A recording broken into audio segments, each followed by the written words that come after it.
watching Goal Line Extended presented by Lacrosse Flash. What's going on, Lacrosse fans? Welcome to Goal Line Extended on the Lacrosse Flash Podcast Network. Today is Friday, June 25th, and I'm your host, Ryan Hulsebos. Glad that you could join us as we get set to look ahead to Week 3 of the PLL season from Baltimore, Maryland, and historic Homewood Field, the home of the Johns Hopkins Blue Jays, fresh off our first bye week of the 2021 PLL season. And we're back in action tonight as the undefeated and two-time defending champions, the Whipsnakes, will take on the Atlas, who got a huge win over the Redwoods before heading into the bye week. And the Atlas will come into this Week 3 doubleheader with first overall pick Jeff Teat, who was removed from the unavailable to travel list earlier this week, along with a few other notable rookies, which we will get to in a moment. But along with looking ahead to Week 3, we got a lot of other news in the world of lacrosse. And joining me to talk about it all is Lacrosse Flash analyst Liam Kelly. Liam, welcome back to GLE. How are we feeling on this Feel Good Friday, as after a one-week hiatus, lacrosse is back? Oh, feeling good. It was kind of a good weekend to actually take a step back and refresh and analyze everything that's gone on to this point. So, everybody got a weekend off. Hopefully you guys are getting back to healthy, and we're going to get some pretty competitive action starting tonight and then moving forward through the weekend. Kind of ironic, trying to get guys back to healthy, but the league sent out on Wednesday afternoon their full injury report, and there's a ton of guys that just kind of came out of nowhere, like Jack Neer, John Sexton, guys that I don't think we saw go down there in Week 2. They made the injury list. I know Noah Lands on his Twitter account, PLL Chirps, tweet out, what did these guys do on their bye week? They're all getting lower extremity injuries, but absolutely very excited, though, to have lacrosse back. Great to have you with us as well, Liam. Like I said, a lot of news coming out during the week following that week off. And I want to start in the NLL because on Monday afternoon, the Las Vegas Lacrosse franchise was officially announced as the 15th NLL team, with the plan to take the floor beginning in 2022, led by a pretty elite ownership group of Joe Tsai, Wayne Gretzky, the great one, Dustin Johnson of the PGA, and two-time NBA MVP, and Brooklyn Nets head coach Steve Nash. And the new Vegas team will play in Michelob Ultra Arena, which is located inside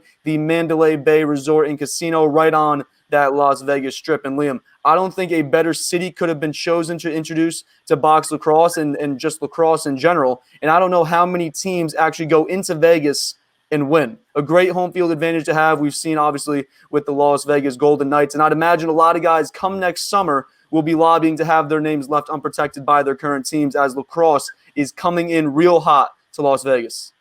Yeah, absolutely. I've talked to a couple guys, and one of them was saying that, he loves where he plays, but, second choice would be that Vegas program. You Absolutely. Look at the ownership. You got two-time NBA MVP. You got Green Jacket winner for the Masters. You got the great one, and you got Joe Tsai, who's been a huge advocate for the sport. Obviously, he played at Yale, but then he already is an owner of one franchise and wants to keep building moving forward. He just loves the sport. He's got kids that play, and he's really the key piece behind everything. Obviously, like Steve Nash, Gretzky, they have lacrosse backgrounds. Dustin Johnson has one because he's in the family of Wayne Gretzky. But as a professional athlete, you want to see other sports thrive. And just this whole group of people, like anybody from the lacrosse world who wants a bit of an exposure experience, big time city lights and playing in a high market, this is the place to be. Like you said, it's going to be hard for teams to come in and win because you're going to have Vegas fans instantly, whether they're locals or people coming in, buying resort packages and getting free lacrosse tickets as part of it.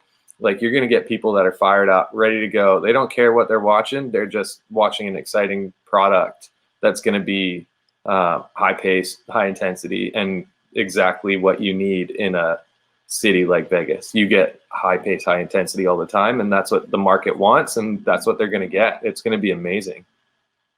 Absolutely. We're really looking forward to this new NLL team out in Las Vegas. A lot of things to be excited for when it comes to this new franchise. And as I said before, the plan is that the team will begin play in the 2022-2023 season, which means another expansion draft next summer after this summer's expansion draft, which is now just 4 days away, set for this Tuesday, June 29, as this year's expansion team, the Panther City Lacrosse Club out of Fort Worth, Texas, will draft their first 13 players, one from each of the current NLL teams, to build the framework of the roster ahead of free agency and the entry draft and ahead of the start of the season there at come this December. You can check out each of the protected rosters at lacrosseflash.com, and we'll have more coverage around the draft and who could be drafted ahead of Tuesday. But Liam, looking at some of the names that were left off the protected rosters, which there are a ton of names that were left unprotected, who sticks out to you as guys that could be centerpieces and building blocks for this new Panther City team?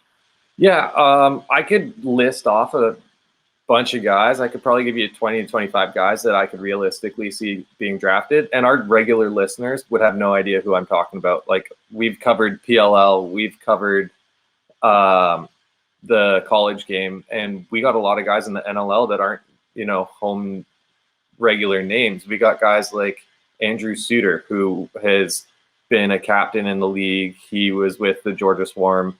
I think he's up with the Riptide now. He was left unprotected. He's a guy who he's a bit of a do-it-all guy. He's taken draws. He fights. He plays defense. He's scrappy. He can score in transition. But then on the other side of the ball, you got like a Casey Jackson. He's out of San Diego. He shoots the ball lights out. He's good for 4 or 5 points a game pretty much. Unreal shot, and nobody will know of him. Then you look at the list, and the one name sticks out is Brody Merrill. Oh, yeah. But there are some questions. He's a UFA, so he has a little bit of flexibility with his choices moving forward, especially as an older player. But his resurgence on the field this year that we're seeing in the PLL will directly translate over and could be like another couple of years of the best LSM, best transition player we've seen. So there's a lot of options there. And then I will say one more guy, just because you want to look at your future as well. A guy who was left unprotected, surprisingly, from Calgary. He was their first draft pick this year, is Patrick Dodds. He's a young guy. He's actually out of my hometown. I coached him a little bit, so it's not just a bit of bias, but he is incredibly talented. He was a star in the Minto Cup, when the juniors were playing last, when they were allowed pre-COVID. And he's a stud that you could look to have on your franchise for a long time moving forward. Absolutely. You brought up there the unrestricted free agents, Brody Merrill being one of those guys. There's a few of those where we were kind of looking at these unprotected rosters and we're like, this name, but he might have the franchise tag there that could be applied, something that we could see utilized by the other 13 NLL clubs. So something to watch, especially leading up to this draft and then as the draft unfolds. But a very important night here for the NLL's next team, set to begin play this season when the NLL gets the 2021-2022 season started in December. And ahead of Tuesday night, we'll have some content around the draft, so make sure to check out lacrosseflash.com, as well as our new show debuting this week on YouTube, the NLL Flash. I'd also imagine guys over at Lacrosse Classified that they'll be looking ahead to Tuesday's draft as well, so make sure to keep your eyes and ears open for that. As Liam, we're going to shift gears here to college lacrosse before we dive into this weekend's games in the PLL, as the face of Nike women's lacrosse and one of the most decorated players in Syracuse lacrosse history, Kayla Treanor, has been named the next head coach of the Syracuse women's lacrosse program, and just the third in the program's 24-year history, following in the footsteps of Gary Gate, who took the Syracuse men's head coaching job earlier this month. And Liam, she described this role as the opportunity of a lifetime, getting the chance to come back to the university that she graduated from and had so much success with. A 4-time first-team All-American. She was a Tewaaraton finalist in each of her final 3 seasons, and now as head coach, she'll have the chance to build on the program's recent and historical success and chase really that one thing that she was unable to get while a player at Syracuse, although she has gone a few now while an assistant at Boston College, but a national championship, something that she'll be looking to add to her resume and the Syracuse collection starting this spring. Yeah, it was a big question mark. Who are you going to replace one of the greatest, not just players, but coaches of all time? Gary Gate is phenomenal. He's done so much with that program. They're a powerhouse. They're perennial. Every year they're doing amazing things, they're getting to championships, it seems, every time you look. But with him stepping away, like, how do you replace that? And this is the best move that they could have made. I think this is the dream job for any player, to step into their alma mater and be the head coach once they're done with their playing career at that school. And ironically, it works for Gary as well, stepping into the Syracuse men's side. But she is one of, if not the most decorated players on the women's side ever. She is obviously talented in what she does as a player, but also as a coach. Like you said, they won with the BC women's this year. But she's going to be the person that will draw the big recruits. She's going to be in the perfect market for that with Syracuse women's lacrosse. And, there will be no step back from Gary Gate. And she's just going to probably take that program even further. I would be surprised if she doesn't, because of who she is and how she's reacted to every situation she's been in. You kind of take greatness, and greatness improves other people's greatness. That's why you see Gary Gate, he's going to do great things with the men's program, but that's why he was able to do it with the women's for however long he's been there. Absolutely. Syracuse men's and women's lacrosse, both programs looking to be in very good hands, as Gary Gate will begin his first season as the men's coach this coming spring, along with Kayla Treanor, who will take over as the women's head lacrosse coach after a very successful stint as an assistant at Boston College. She never won a Tewaaraton, but Charlotte North this past spring, one of her players there at Boston College, she won the Tewaaraton. I was looking yesterday and just preparing for this. I believe another women's lacrosse player there at Boston College won the Tewaaraton a few years ago. So Kayla Treanor coming into Syracuse women's lacrosse. Expect even bigger things, I think, as you're saying there before, than what we've seen there out of Syracuse women's lacrosse. All right, time to dive into the PLL as Week 3 in Baltimore is officially upon us. And before we get into the games, we got a lot of transaction news during the week, the most notable obviously being first overall pick Jeff Teat being removed from the unavailable to travel list, along with a few other rookies. We also saw a few names added and dropped. A handful of guys were placed on the injured reserve list ahead of the weekend. We'll get into all of that in a moment. But earlier this week, we learned that the league's disciplinary and conduct committee had concluded their review of the off-field incident involving Austin Stotts and Matt Gaudette from Week 1 in Boston, and they unanimously voted to terminate the contracts of both players effective immediately and effectively eliminating both players' chances of playing in the PLL for the foreseeable future, which at its core is unfortunate for the careers of both of these young athletes. But also, Liam, we see a precedent hopefully being set by the league that this sort of conduct off the field will not be tolerated and shall not continue if you want to play field lacrosse professionally. Yeah, this is something that you didn't really know how the league was going to handle it. When you look at other sports, it's very rare. Well, it is quite uncommon for events like this to occur. There is always personal life coming into professional life, whether it's NFL, NBA, NHL, what have you. But there hasn't been an incident like this to this point in professional lacrosse, at least not that comes to memory. And it was kind of unceded territory where you didn't really know how everybody was going to take it and go with it. I think that the foreseeable future is definitely a reasonable punishment given what happened.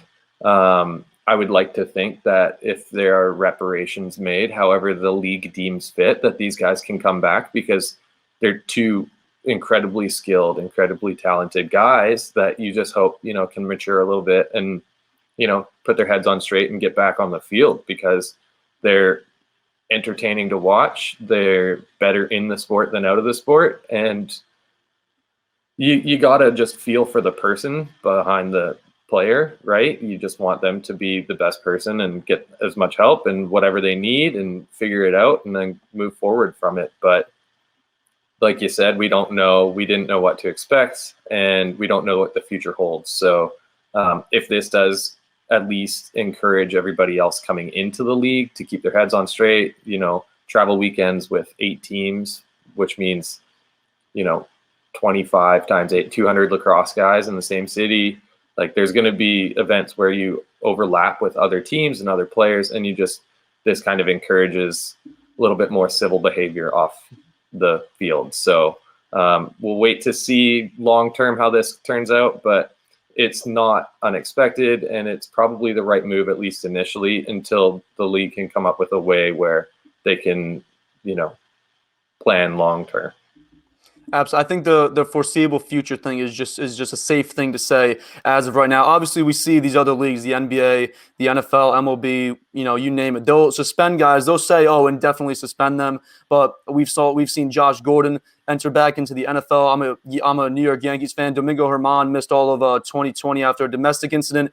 He's now back with. It's like just kind of that situation where guys, they'll miss time, serve their punishment. Hopefully, for Austin Stotts and Matt Gaudette, two, very talented lacrosse players, we'll see them sometime in the foreseeable future. But the league being stern here in how they handle off the field incidents, as you said, really, this is the first incident that we've seen through the first 2.5 years, being that we are now on year 3. We'll hope that the league will keep this stance going forward, especially if it involves real high profile players, which Gaudette was able to make a name for himself out in Utah last summer. Stotts is a former number 1 overall pick in the NLL. We'll see how that affects his career with the San Diego Seals, but neither player really a huge name as it pertains to the PLL. And like I said, we'll hope that the PLL upholds this stance going forward in dealing with off-the-field issues. But that leads us into this weekend, and there's no better place to start than with tonight's matchup, as we have the undefeated Whipsnakes, 670 days to be exact, undefeated Whipsnakes, who are coming off an overtime win over the Cannons, taking on the Atlas Lacrosse Club, who got a big win in week 2 over the Redwoods. The rookies in that game really stepping up big for this Atlas team, and they'll get another rookie reinforcement here in week 3, as Jeff Teat has been activated from the unavailable to travel list, and he'll be suiting up this weekend in both of the Atlas's games, making his debut tonight against the Whipsnakes and on Sunday against the Cannons. And Liam, this is huge news for the Atlas, and if you're an Atlas fan, this is big, big news. Bringing in the number 1 overall pick here in week 3 for arguably your toughest game and your toughest weekend to this point of the season, and let alone a very important weekend with the doubleheader. You want to try to win at least one of these 2 games. But how do you think this starting attack looks with Teat now entering the picture? I mean, the biggest question around it, regardless of who's playing beside him, is just how he looks in his first game back and how comfortable he is coming back, since he hasn't played competitively in over 400 days. I think because he's an all-world talent, you got, there's going to be very little step back, but that first game, just getting comfortable, he hasn't had time around his teammates. He'll make everyone better, but it's not going to be the level that we should expect to see right away. Like, we shouldn't anticipate him to be his, semifinal gold medal games that we saw at the last World Tournament. We should expect to see an early season form, gearing up, like round robin style performance. And then as we move forward, the subsequent weeks, he's going to be an all-star level talent. Like, he just makes everybody better. The last clip I remember seeing of him was him taking like a 15-second possession just with him having the ball and beating somebody from, I think it was Penn they were playing, or Penn or Yale, to tie the ball game late in the 4th quarter. And he can just beat guys any way he wants. He can hold on to it in comfort. But then as soon as he sees doubles and triples and anybody else coming at him, he's got precision passing. I won't say a Schreiber level, but he's like maybe that next guy after him. He is all-world talent, like I said. However they piece around him, it's going to be great. We'd like to see that resurgence. It's a tough test coming in and having to play the Whips like first game, day 1, because I hate to say it, I don't think the Whips are going to lose this one. You'd like to see Teat come in as that number 1 pick and, lift the team and will them to a victory, but this isn't it. I have high hopes, and I know he's going to be phenomenal. Like we said, it's only a matter of time till he comes in the league and it gets even better, but it'll be a tough test. It'll be fun to watch. I think the Whips take it, but at the end of the day, like I've been waiting to watch Jeff Teat play lacrosse for a very long time, just like everybody else. We've been waiting for a good long time here, as you said, over what'd you say, 400 some days? Yeah, 480 something days or something like that. At this point, it's been a long time since we've seen too Jeff. long. Yeah, too long. Yeah, too long since we've seen Jeff T. We're all very excited to see how he fits in on this young Atlas team with a ton of new pieces, offensively and defensively, and we should see a ton of guys benefit with his presence out there, as you were saying before. But Liam, just looking at the Whipsnakes here ahead of this one, we all know what their offense is capable of. We know what their defense is capable of. Joe Keegan has them ranked as the best defense in pro lacrosse from their performance last summer. So we know that they're very, very good. But with that, with Teat now entering the picture, how do you see this Whipsnakes defense matching up? Because 2 weeks ago against the Cannons, Stagnita kind of threw a wrench at us. He had Bryce Young matched up with Lyle Thompson for the majority of that game, and then they switched over to 2020 Defensive Player of the Year, Matt Dunn, come the fourth quarter. So how do you see that combination of Dunn, Young, and Tim Muller matching up down there against what we believe would probably be Jeff T, Eric Law, and then I'm thinking Flash, week 2 Rookie of the Week, Jake Caraway? Yeah, I would be surprised if Caraway didn't get a start, especially after what he did last week. In my mind, Dunn should have played on Lyle the whole time. And really Dunn should probably be that guy playing on I think he's their best overall defender still. And it was echoed last year when he won that Defensive Player of the Year. But Lyle's skill set of being able to get to net and score, but doing it so slippery, like the way he is able to turn and shift and just roll back until he feels you miss like your spot and like get out of position. That's a similar trait that Teat has, but Teat's not quite as big. I think that they're two comparable skill sets in the fact that they both have such an elite ability to both score and distribute the ball that it probably should be done, especially if that's the guy who you switched to the best player in the world in a fourth quarter to kind of cement that, no, we need to make a change and stop somebody. If you play him for 4 quarters on Lyle, it probably doesn't go to overtime. And that's not a shot at Lyle. That's just purely commending Dunn for how good of a defender he is. I don't know what else. He's unbelievable. He is so good. I look at some of these guys and I'm like, I played at a high level of sport, but I don't think I ever saw anybody that looked like that. And it's impressive to watch. And so I think that Matt Dunn is the guy to cover Jeff Teat.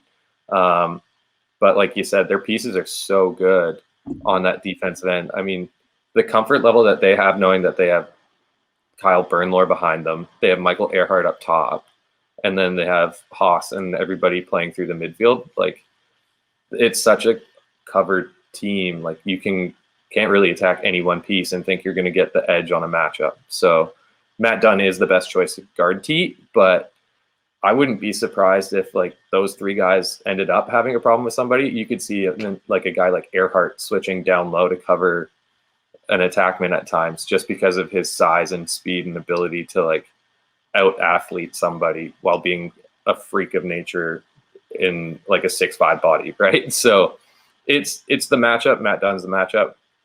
Expect Stags, like you said, he's thrown wrenches, changed everything up. It's a tough team to beat. I don't really know where they're going to go. Like, they didn't start Matt Dunn on Lyle. So I hate to make that decision as an offensive coordinator, looking at that team going, what are they going to do?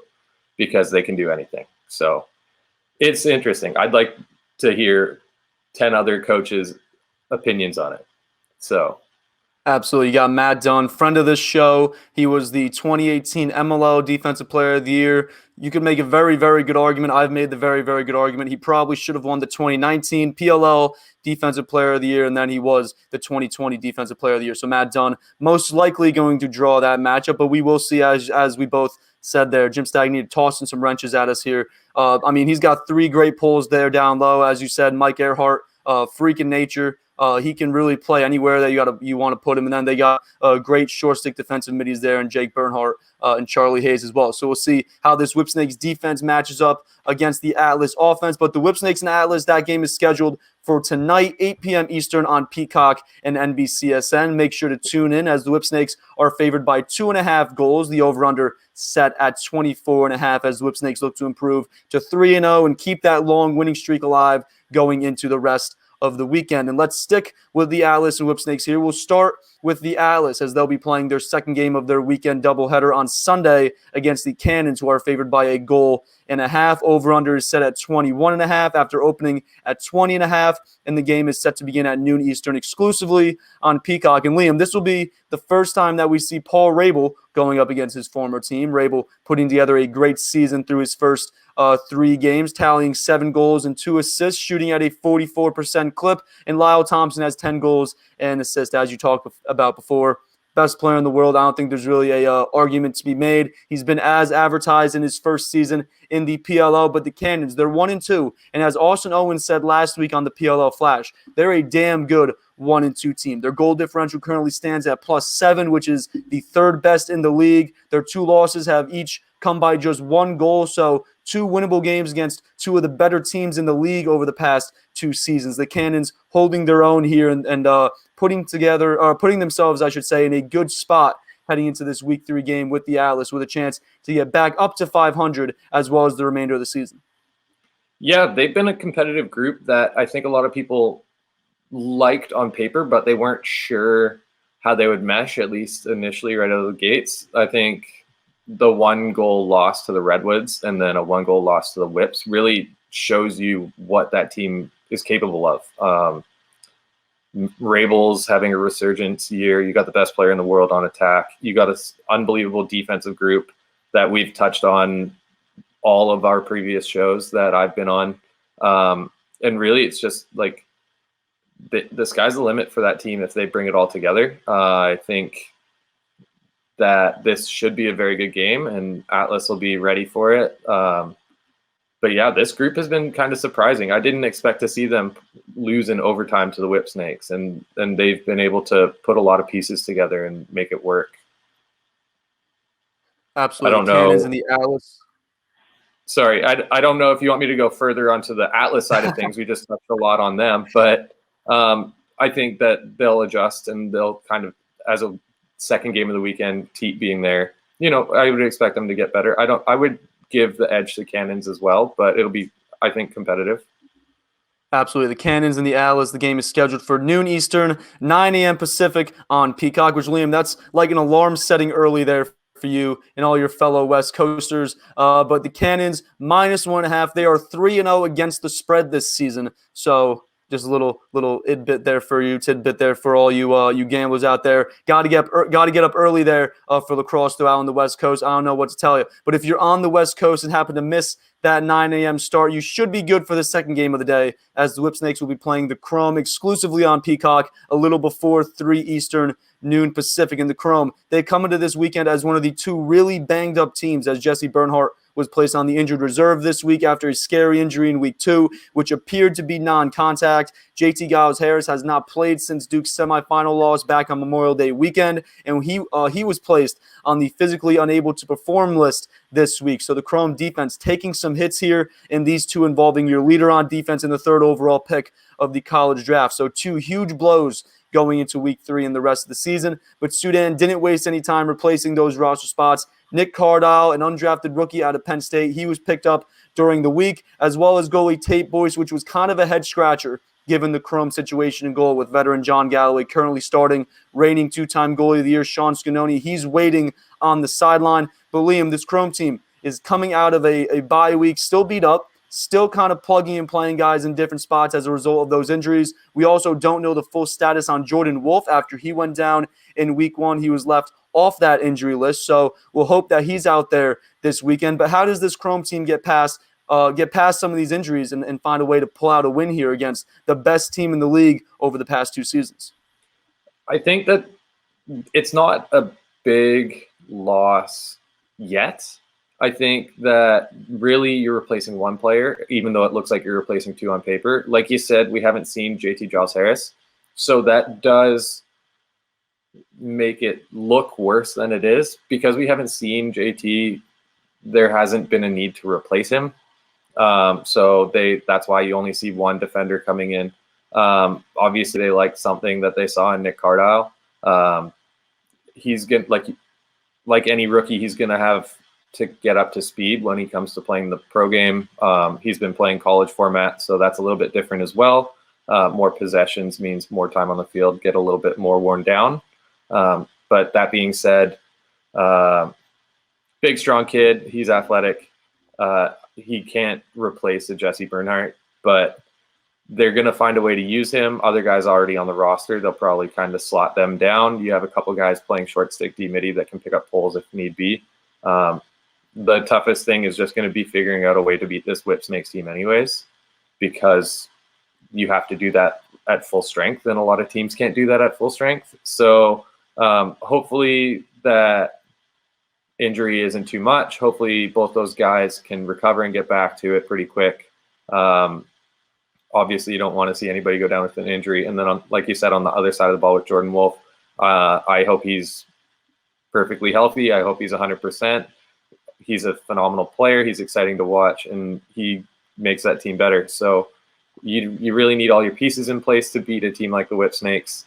I would even say that you need all your pieces in place to beat the Cannons and the Archers at this point, just because of how good they've been showing with their seasons to this point. But on any given day, we can see upsets. The Atlas have already gotten one, so we'll just have to wait and see what the weekend brings. I'm excited for this matchup. I think the game of the week is Archers Water Dogs, but at the same time, every game's exciting at this point in time. We haven't really seen many that have been terrible outside of maybe having a bit of an unfortunate watch when the Archers won by 12. So all the games are exciting. It'll be good. I think the Chrome are just a little bit behind the 8 ball when it comes to, full strength, but you want to see every team bounce back. And hopefully with Jordan Wolf, that'll happen.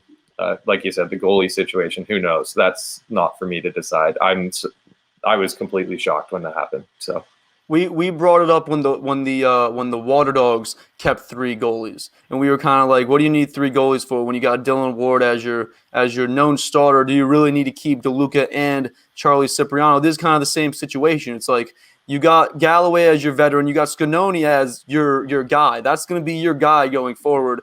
Do you really need to bring in a third? The Redwoods have 3.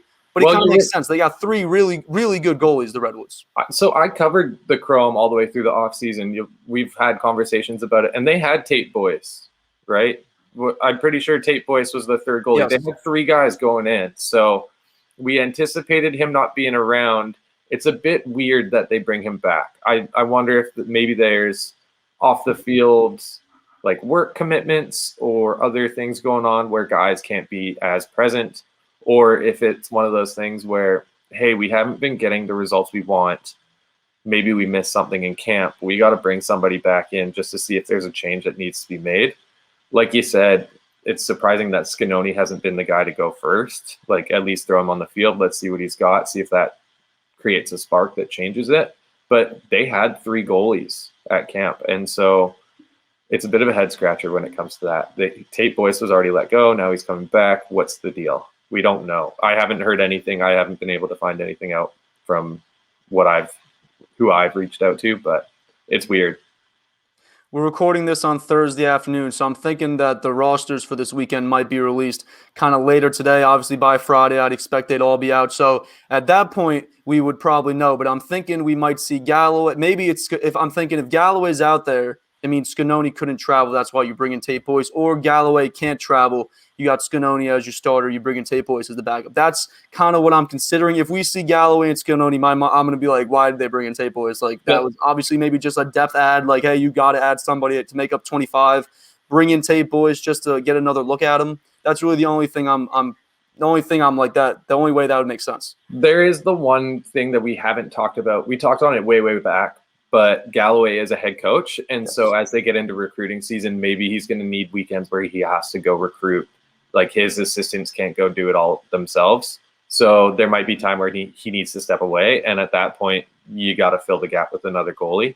But like you said, we haven't seen rosters yet, so that would be my best guess. Is it's probably a coaching, recruiting type commitment. He's got to be somewhere else in the country, but it's odd.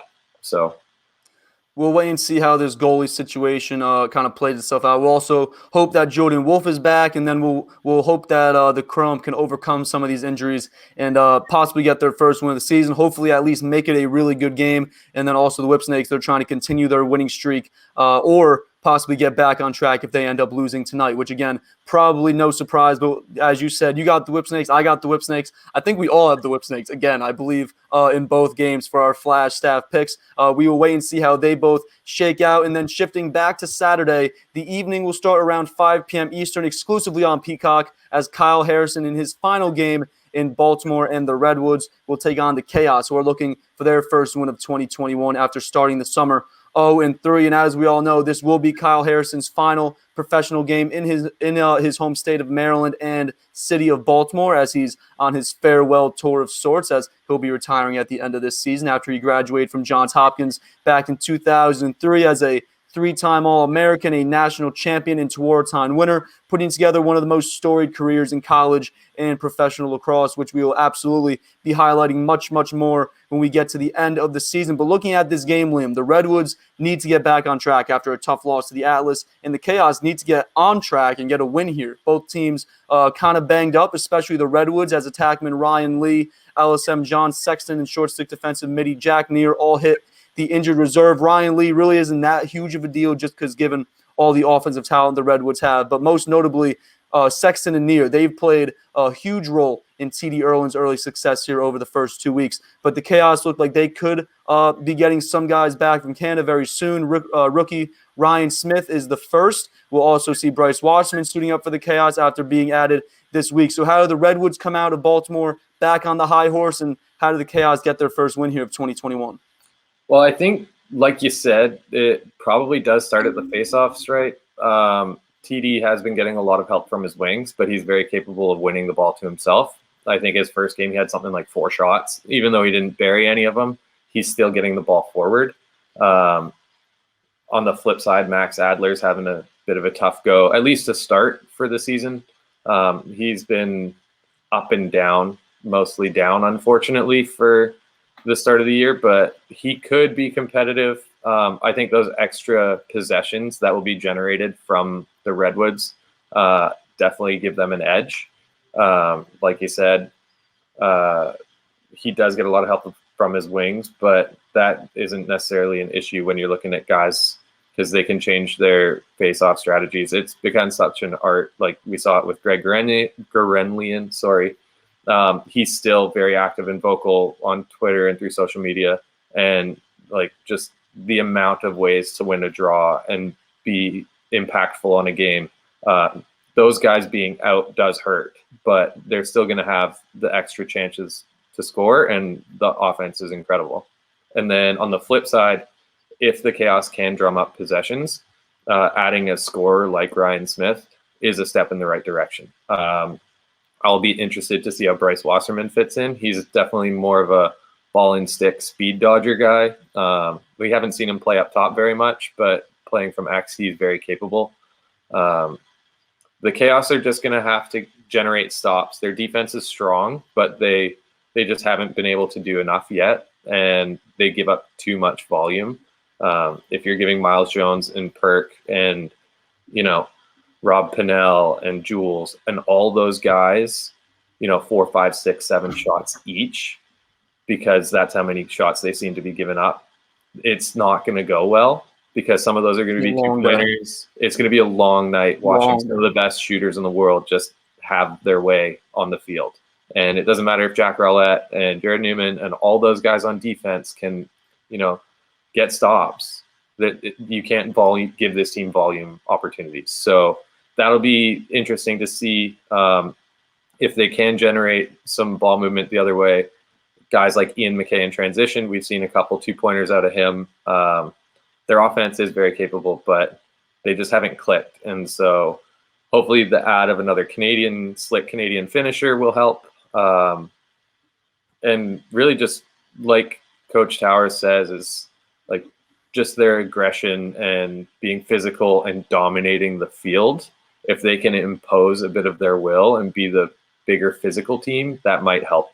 But it's going to start with possessions, and the Redwoods have the best faceoff guy in the league to point. So it's going to be a tough night for them. It'll be interesting to see how TD adjusts without his best weapons, but I give the edge to the Redwoods. I think most of the Flash staff also did, but it'll be interesting to see how that adjustment is made, knowing that two of the best wing players on their team are out for the week.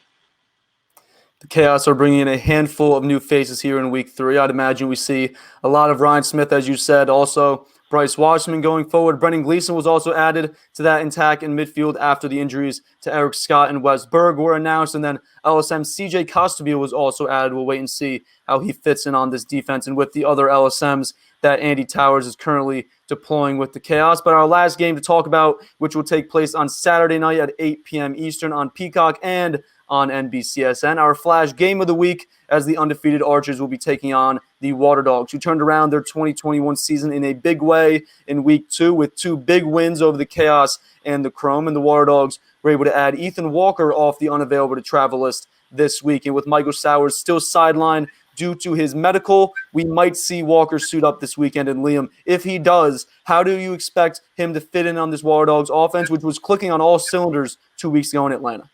I think that he's a good fit for this team. He's got a laser of a shot. He's got a blend of that Canadian-US game that the Water Dogs do seem to have, not to the extent that the Chaos does, but they got a lot of Canadian talent up there as well. They got a Ben McIntosh, the Team Canada midi. They got a couple other guys that play that kind of hybrid. But he was at Denver. He's seen the composed, structured sets, and he's also had the freedom to kind of thrive in his own game. So he's got a great shot. He's got the ability to dodge for his own opportunities, but he can also feed. So he's a piece that I think doesn't hurt this team. I think Sowers is obviously a better player overall, but he's certainly not a slouch.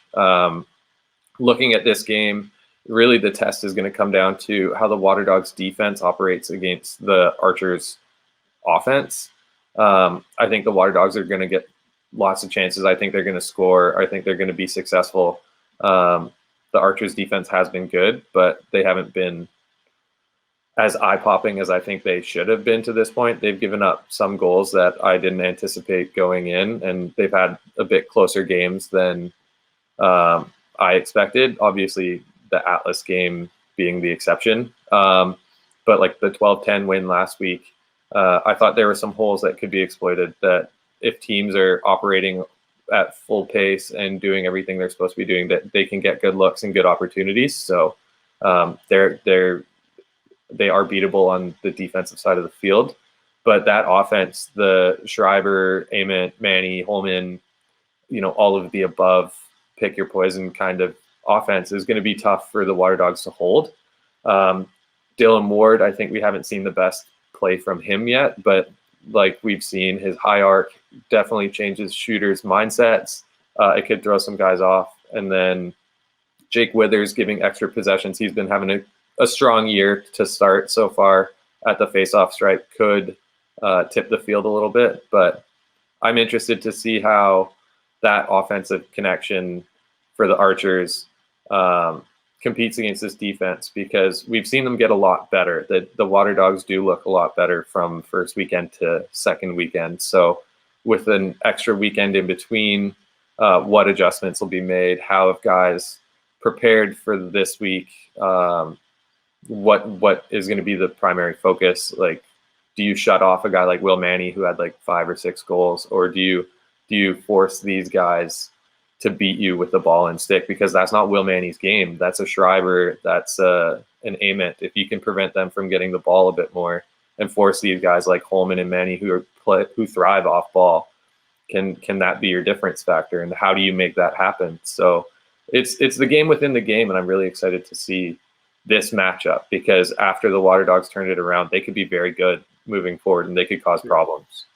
The Water Dogs came into 2021 with what looked like the most improved roster, which began with just a really disappointing opening game against the Cannons. But as you said, able to turn around in Atlanta, 2 big wins, and we'll see if they can keep it rolling against the Archers, who are arguably the best team here I would say, in 2021. They lead the league in goals per game. You said, obviously, giving up some defensive inefficiencies, you could say. The 2-point game, I think, is what really is hurting them. I think they gave up like 3 2-pointers against the Chaos there on Sunday, but they've given up the least amount of goals and the least amount of goals per game, and they have the highest score differential through 2 weeks in 2 games. So despite the offense and defense both kind of showing out, besides, as we're saying, the defense kind of giving up some 2-point attempts, and obviously, the opposing offense is cashing in on those 2-point attempts. The offense has really been the story with the addition of Connor Fields. We saw Ryan McNamara get hot in week 1, along with the multitude of other options at Chris Bates' disposal. You touched on a few of them before, but I'd say that this is really the Archers' first big test here in 2021 come this Saturday night against the Water Dogs. Yeah, it's going to be their biggest test so far, as long as it's week 2 Water Dogs. If it's week 1 Water Dogs, I'm not so sure. But let's hope for week 2 Water Dogs. Yeah, let's hope for it. I think that all these teams, as you go throughout the season, are going to get better. I think that with a weird off season of not knowing what a COVID season was going to look like, with not getting a full long training camp and it being like a week before your first games, it's a little hard to prepare and then have to immediately game plan.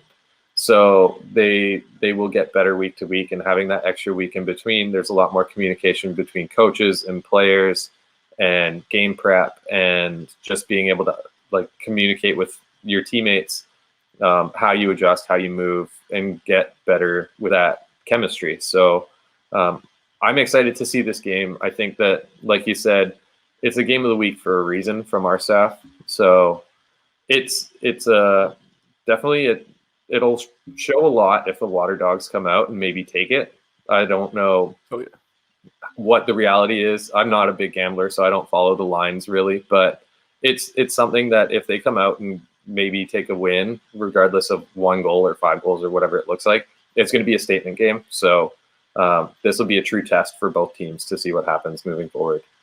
This loaded Archers offense about to see possibly its biggest test up to this point, and likewise for the Water Dogs, we're expecting a great game here Saturday night between these two teams, as it is as we've been saying, the Flash game of the week. And for Eli Gobrecht, friend of the show, he'll be playing his first game against his former team as he continues to headline this Water Dogs defense. And before we wrap things up today, Liam, let's make some picks ahead of the weekend, and our entire Flash staff picks will be available on Instagram and Twitter ahead of tonight's game. Let's start with tonight. Whipsnakes and Atlas on NBCSN and Peacock. The Whipsnakes are favored by 2.5, over-under set at 24.5. But who do you have in this game? I got the Whips. It just, until the Atlas adjust and have a couple weeks with Jeff Teat, I don't think it's realistic for them to take the 2-time defending champs and just call it a win right away. I think we're all riding the Whipsnakes here. I think all 10 of us are there's more than 10 of us that obviously are kind of just involved here with Flash, but I think everybody's got the Whipsnakes. Like, I saw something that the Atlas tweeted out this week. Their Twitter account was like 7 people again. And I'm like, that seems pretty generous. Even that was before Jeff T. I think I'd imagine it went up a little bit since Jeff T got added. 7% is like 3% would have been generous against the Whipsnakes, the 2-time defending champs, the 600 and however I said it before. I already forgot the number. 650 something. They've won. They just keep winning. I can't imagine the Whipsnakes losing this one. Let's move on to this next game. Saturday, 5:15 on Peacock, exclusively on Peacock. The Redwoods favored by 2.5 goals against the winless Chaos, over-under set at that nice 20.5. Who do you got on this one? I took the Woods. I think that from what I've seen with the extra possessions, and then like we talked about earlier, with the pure volume of shot opportunities that this Redwoods offense might get, it seems like it's a no-brainer, at least for this week. Hopefully the Chaos can bounce back and make something work, but roll Woods. Roll Woods. I'm kind of going here with you. I'm looking at this over 20.5. I like that as well. No game has gone below 20.5 yet this season, so I'm liking that as well. I like the Chaos though with the goals, with the points. I know you said you're not a huge gambler. The Chaos plus 2.5. I kind of like that. If it was 1.5, I might be thinking a little bit differently. But Redwoods, I'm going with you there as well. Roll Woods. Hopefully, Obviously Ryan Lee's injury is very disappointing because Ryan Lee's been playing great here over his first 2 weeks. But with Ryan Lee's injury, we should see Ryder Garnsey bump down to attack or possibly Jules Henningberg, which means we should see a ton of Kyle Harrison. So something that we're definitely looking forward to here on Saturday night. Let's move on to that second game there Saturday night, our game of the week. NBCSN and on Peacock starts at 8 p.m. The Water Dogs and the Archers. The Archers favored by 1.5 goals in that over-under set there at that 25.5 number that I'll talk about in a sec. But who do you have here in this one, Water Dogs and Archers? I took the Archers. I think that this will be the most competitive game that they've had, like we said. But until someone slows down that offense, I'm kind of giving them the benefit of the doubt. If they were playing the Whip Snakes this week, I was going to give it to the Archers. So I'm interested to see how this goes. I think that we're going to see a lot from both teams, but I'm going to roll Archers as well until maybe that someone comes along and gives them a kick down to reality. Absolutely. I'm going to stick with you there as well. I like the Archers, even though I do like the Water Dogs to keep it close. I think if this was a 2.5 spread, I'd like the Water Dogs there plus 2.5, but I'm going with the Archers as well. Their offense, I just think, is too good. I think it's too overwhelming. And I think, as you're saying, it's going to probably take a good defense like the Whip Snakes, like the Cannons maybe, to kind of slow them down. We'll see if the Water Dogs can do it this week. But then they're back to my theory. In week 2, we did see one team hit 26 goals. I believe that was in the first game on Friday, the Water Dogs and Chaos. That hit 26, and then the Cannons and the Whip Snakes hit 31. No, 29. It was 15-14. Yeah, 29. So 2 games kind of goes against my theory. We had 2 games in 2020 go above 26 goals. We have already 2 games go above, but I'm just going to hold over-under set at 25. Just take the under, and we'll just hope that the 26 thing will stand. But I got the Archers as well here in this one. Let's move on to Sunday. This are both games exclusively on Peacock. We got the Cannons favored by 1.5 goals against the Atlas, over-under set at 21.5. Who do you got on this one? I think that I don't think I took the Cannons. I think I went against them. Hold on. I don't even remember what my pick was. I think I went Cannons. Okay. I think I went Cannons. If not, check out our nice graphic that Austin Owens is going to put together. He's going to have an awesome graphic put up on Instagram and Twitter sometime today. And you'll get Liam's definite pick there. But he's saying Cannons here now. I'm going with the Cannons. 3-0 against the spread are the Cannons in their first 3 games. So I'm going to go with the Cannons here, minus 1.5. Yeah, I did go Cannons. Thinking on it, I think after the showing last week against the Whip Snakes, it was kind of hard to go against them. So, yes, Cannons. Second game of the day does have the Whip Snakes, as we talked about before. The Whip Snakes favored by 2.5 goals against the Chrome. Over-under set at 24.5. That game starts at 2:45 p.m. Eastern, even though they kind of always get pushed back to 3. So 3 o'clock Eastern on Peacock. Who you got on this one? I'm pretty sure our whole staff did it again. We went Whip Snakes, but it's going to be a good game. I hope that we see something from any team that plays them this season that makes it look like they're going to lose. Like we saw last week with the Cannons. Exactly. And it's definitely possible, but until they lose, I might not pick against them. I won't be. Like I said, the Archers, I think if the Archers and Whips play, I might just shot in the dark take Archers, but Whip Snakes all week.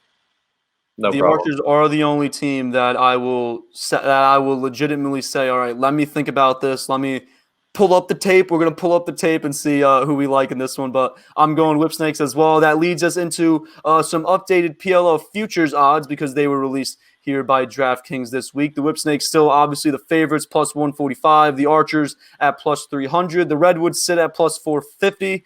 Followed by the Cannons at plus 850, the War Dogs at plus 900, the Atlas and Chrome are plus 1,500, and the Chaos are plus 2,000. Me in particular, I like the Cannons. I think they've been playing great here over the start of this season. They're at plus 850, and the War Dogs at plus 900.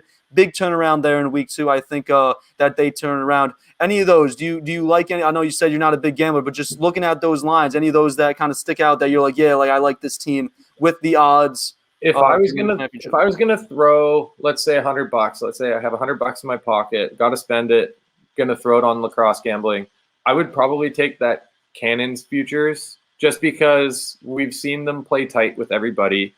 And really, if you're going to be able to, as a first-year team, come in, make the adjustments, and then play the defending champs to an overtime loss in week 2, like what's your ceiling? How much better can you get? Because you've played together with these guys for a month. And if you're doing that in week 2, if you're losing to the Redwoods in overtime or by right at the end of the game by 1 again, like those are the 2 best teams historically for the past couple seasons. And like, you're going to get better because you have the best player in the world. You have a former best midfielder in the world who is getting back to form in Paul Rabel. Like, Brody Merrill's playing some of the best statistical ball he's played since he's made the transition from the MLL.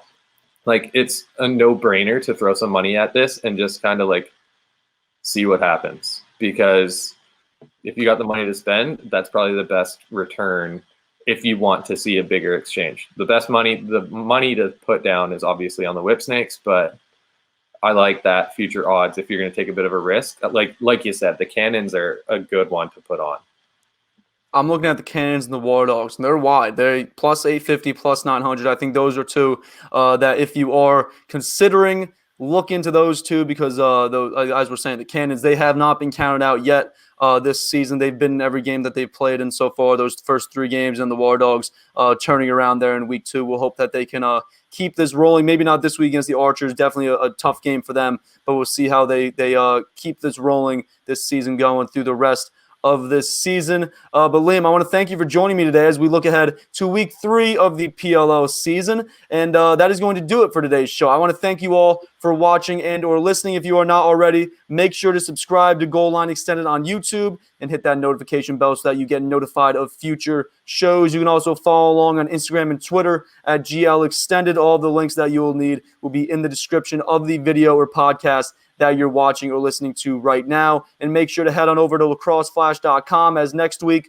following this weekend's games, we will be back with our regularly scheduled content, which will include our weekly power rankings, Dan Arestia's takeaways, Greggy's gamers, Jordan Johnson's stars of the week, and Noah Land's hot and cold segment. So make sure to keep your eyes open for those. And then live on the site right now is Liam and Harry Silcox's fantasy lacrosse start and sit segment on Instagram and Twitter at Lacrosse Flash. You can find Pat Gregoire's Lax Locks ahead of this weekend's games as well. And then I'll also be sending out my picks this weekend on Twitter at Hulsebos _. Trying to get hot here going into week 3, coming off a 9-8 start. Make sure to check those out before setting your week 3 fantasy lineups and submitting your wagers ahead of the weekend. And before we finish up today, a quick programming update, as with the NLL expansion draft being on Tuesday night that we mentioned before for the new Panther City Lacrosse Club, we will not be having a PLL Flash on Tuesday. Instead, we will have our first NLL Flash, as I mentioned before, so keep your eyes open for that. And then as for the PLL, there's a chance that we add another PLL Flash sometime next week. I definitely